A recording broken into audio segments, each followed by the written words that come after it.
Postoji oblast nadljudskog delovanja u kojoj se ime Srbije često sa pijetetom pominje. Malo kome je poznato da su se od 4 najznamenitija dokumentovana slučaja o vampirenju u svetu 2 dogodila u Srbiji. Toga naredne nekoliko epizode pod nazivom Vampirizam spadaju u stvari koje se ne propuštaju. U njima ćete imati priliku da se upoznate sa misterioznim i zastrašujućim događajima iz nekih prošlih, nama dalekih ili pak možda i ne tako davnim vremenima.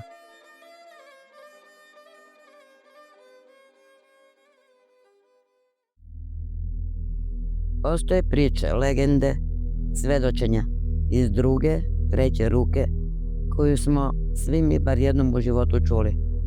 Priča o mestima, kućama, zamkovima, šumama, gde se dešavaju neke čudne, zastrašujuće i neobjašnjive stvari. Priče tvrde da je neko nešto video, osetio ili da se na tom određenom mestu u određeni čas dešavaju događaji koji objašnjenja nemaju. Narod takva mesta jednostavno zove ukletim. U prvoj epizodi bavit ćemo se temom vampira Petra Blagojevića, o kome govori izveštaj iz vremena kada je Austro-Ugarska vladala ovim našim prostorima. Izveštaj carskog nadzornika tadašnjeg Gradišćanskog okruga objavljen je 21. jula 1725. godine u Bečkom dnevniku. Tada se evropska javnost po prvi put susrela sa pojmom vampirizma, i to u jednom ozbiljnom listu. Da li su se čitaoci podsmevali ili užasavali, ne znamo pouzdano, ali jedno je sigurno. Priča iz sela Kiseljeva koja sledi zaintrigirala je Bečulje, pa čak i najviše krugove vlasti.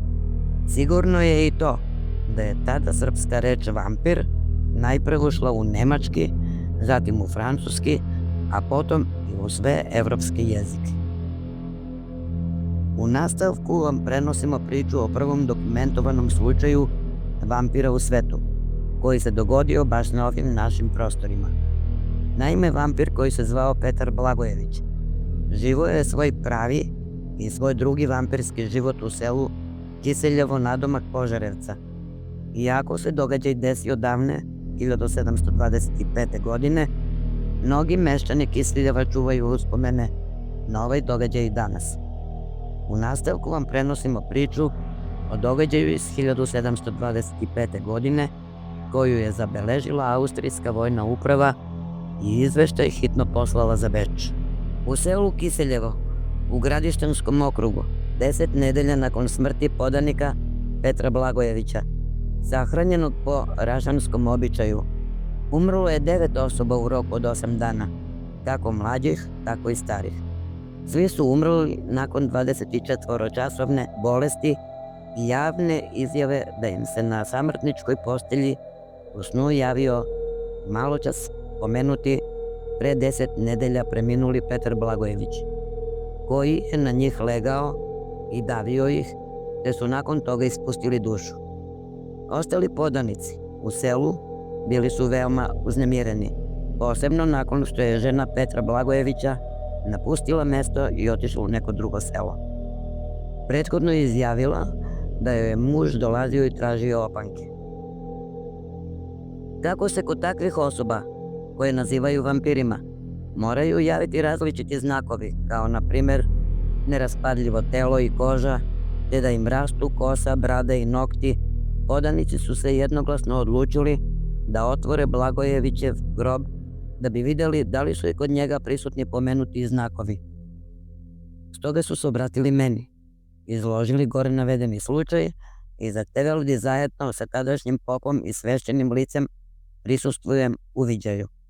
Iako sam u prvom trenutku odbio njihov zahtev, sa obrazloženjem da on mora biti poslušno i ponizno prijavljen cenjenoj upravi, te da moramo sačekati njihovo mišljenje, oni prosto nisu htjeli da me poslušaju, već su mi poslali kratak odgovor. Mogu da radim šta hoću, ali ako im ne odobrim, da nakon otkrivanja i pregleda tela postupe sa telom po njihovom običaju, morat će da napuste kuću i imanje, jer bi dok stigne milostiva odluka iz Beograda celo selo kako se već dešavalo u turska vremena, moglo da strada od takvog zlog duha, na što oni neće da čekaju.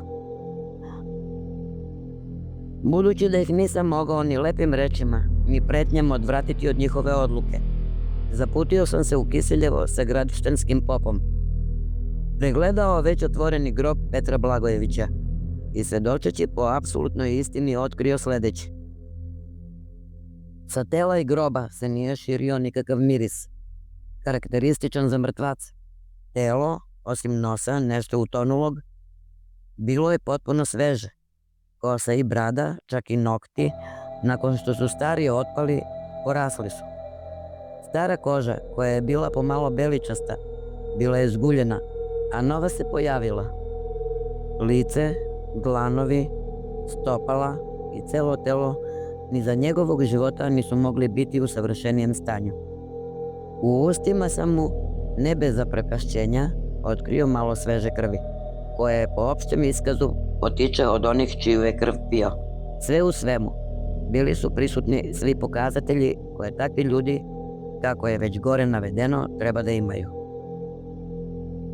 Nakon što smo Pop i ja videli ovaj spektakl, kod naroda je sve više preovladavala ljutnja i bes umesto zaprepašćenja, te su u velikoj žurbi naoštrili kolac da bi time proboli telo mrtvaca.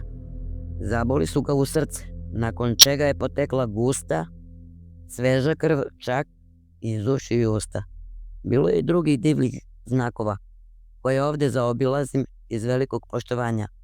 Na kraju su telo spalili u skladu sa običajem. Pošto sam izložio slučaj cenjenoj upravi, želeo bih da vas najponiznije zamolim da ako je ovde počinjena neka greška, istu ne pripišete meni, već od straha pomahnitalo i rulji. Ovo što ste sada čuli bio je originalni izveštaj koji je carski nadzornik poslao u Beč. Posle ovog događaja prestale su misteriozni smrti u selu. U sledećoj epizodi bavit ćemo se takođe slučajevima vampirenja, tim što ulazimo u manje poznate, ali nikako manje interesantne priče i događaje iz naše zemlje. Hvala na pažnji, do sledećeg viđenja, pozdrav!